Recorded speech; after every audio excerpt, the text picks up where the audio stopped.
Жылқы бақтым, мал басын құрайын деп,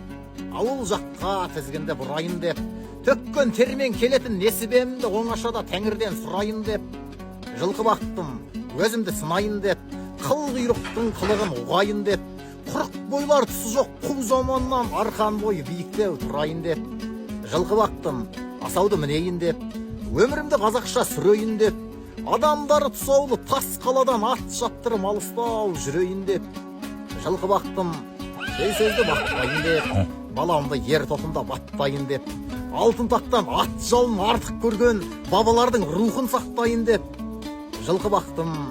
тау төсек, гүл мекенім, айға үміт артамын күнге сенім, ат үстінде күн кешкен қазағымның тектілігін әлемге үлгі етемін.